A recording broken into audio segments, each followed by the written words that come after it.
So once again guys, today so for today's topic we have the custom menus and widget in WordPress.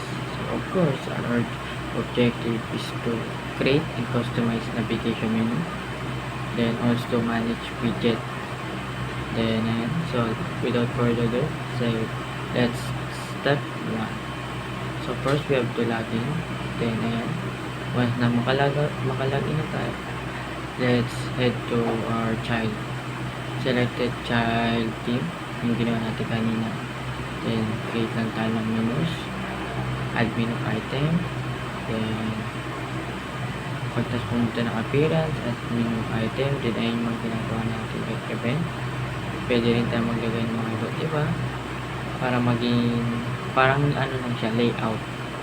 Yan, na kung saan sa layout na yan pwede mong i-drop para ma-list mo or ma-navigate, ma-organize mo yung bawat layers ng iyong menus. And then as you can see, slightly drag right and down, diba? As you can see, yan, yun yung tinatawag na layout, yung merong parent tsaka merong child. Then pagtapos na natin let's proceed naman tayo dun sa assigning menu and location. So paano nga ba natin gagawin yun?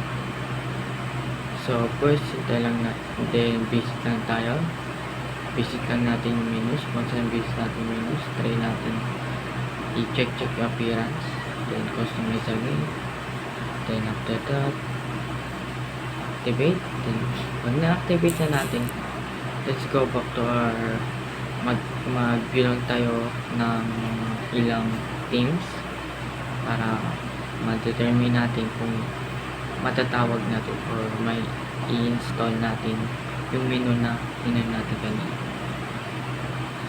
So okay, so medyo naligaw lang ako ng konti dito. Then after that babalik na tayo. Ayan, so dito tayo, so balik tayo dun sa child natin. Then after dun sa child natin, then makita sa baba meron yun. Then pwede rin tayo mag-create ng header o footer. Mamaya sa footer and header makikita nyo yung differences nila, kung paano ginamit si footer, para sa si header, and then ano yung purpose ng dalawa, kung bakit isa sila sa mga necessary elements sa paggawa ng website or layout sa WordPress. So din na yan, copy lang natin yung styling menu. Para sa styling menu naman, simple lang. Sa styling menu, papasok lang ulit tayo dun sa themes natin, kasi tayo gumawa ng parent themes kanina.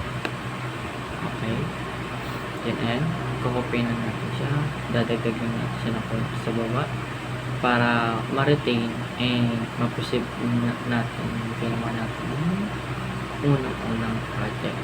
So ayan, then X, then save as. Then after na, papunta na ulit tayo dun sa additional CSS. Ayan, then dyan sa additional CSS na yan, makikita natin kung paano nababago yung color, kung ano yung mga hexa code na ginagamit sa tuwing nag-web development. So ayan, as you can see, we have a button serve as a primary color. Then then yung sasabi ko kanina, footer. Ayan, then pwede rin tayo mag-create ng footer or design. Sa footer na yun, pwede mo siyang i-design as a widget na kung saan pwede mo mismo manually customize kung ano nilalaman. For example, all, about, contact us, or pwede rin yung portfolio para para in the end of project, at least alam nila kung sino at kung paano sila babalik dun sa top, or pwede rin ano ah pwede rin copyright, yung copyright na na serves as ikaw yung author or ikaw yung original na gumawa ng project. So ayan, na-implement na natin. Kaya once nakinig natin yung mamaya, makikita nyo kung paano kung saan ideally ginagamit yung footer and header. So as you can see, yan. Then next, saan na tayo? Yan, doon na tayo sa pinaka-last, kung sa kung paano papalitan yung color. Yan. So papalitan natin yung color. Ayan. Wow, so beautiful WordPress.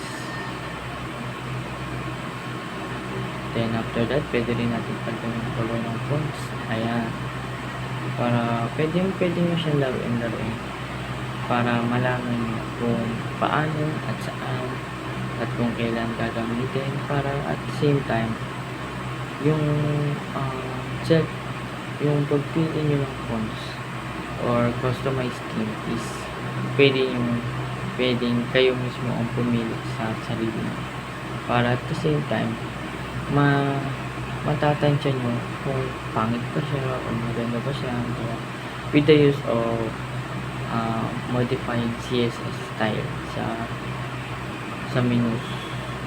So ayun yung magsisilbing gateway para mas mabilis natin ma-edit or ma-preview na mabilis yung result kapag pinalitan natin ng appearance. So with that, I hope everyone may natutunan kayo about sa aking tinuro. So thank you for watching. Goodbye.